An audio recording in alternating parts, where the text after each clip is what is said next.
The road smelled wrong before I saw anything. Not oil or earth, but dusk left to rot. Streetlights hummed with a metallic patience, every reflective surface holding an almost there twin that refused to resolve when I blinked. My attendees, people who came because I promised a jolt of dread, joked to cut the film of unease. Still, the city inhaled differently. Something had learned the rhythm of our nights and was trying it on. Small things shifted first.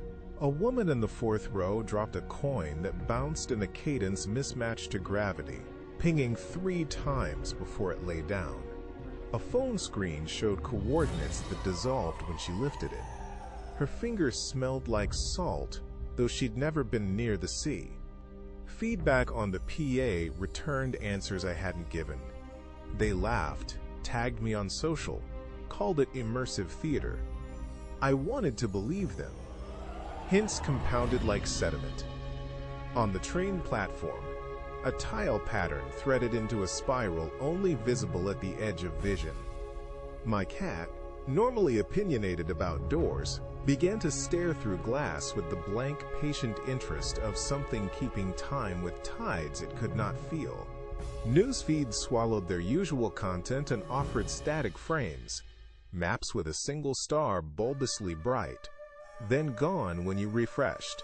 People I'd passed in the street forgot whole shared phrases, as if conversation had been unstitched by a careful hand. Paranoia is greedy. It fills empty hours with scenarios and stakes them to the floorboards. I cataloged aberrations like a surgeon, noting scars, a muffled choir bleeding under a neighbor's radio at the wrong pitch, a stranger at the bar keeping his shadow separate from his silhouette, tiny glyphs forming in window condensation, like someone signing with breath. Nights I used to spend coaxing screams dissolved into watching my reflection peel away a fraction at a time. Sleep arrived on terms. Finally, the ceiling opened. Not with spectacle, but with clear, wrong geometry. It wasn't a ship at first. It was an interval, a band of light that bent the room inward and hummed in a key our ears had never been tuned to. The thing beyond was not solid and not absent. It understood negative space, a calculus of omission.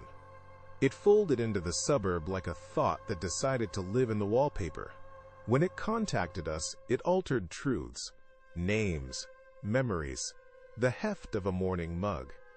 Histories slipped like pages left in rain. Those who came for cheap frisons were gone, or had become cautious archivists of doubt. I kept a list, an index of realities that frayed.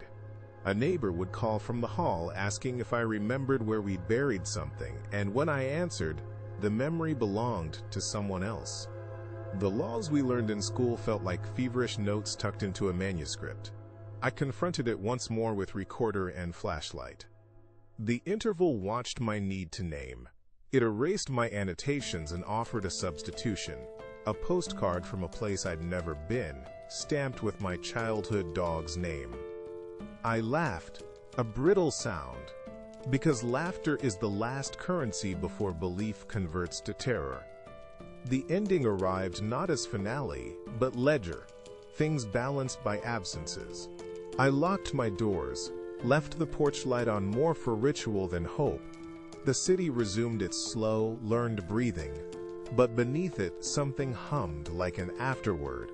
I do not know if we were invaded or edited, only that the margins have been occupied, and tonight, when I turn off the lamp, a small, polite geometry will be waiting to read me back a different life,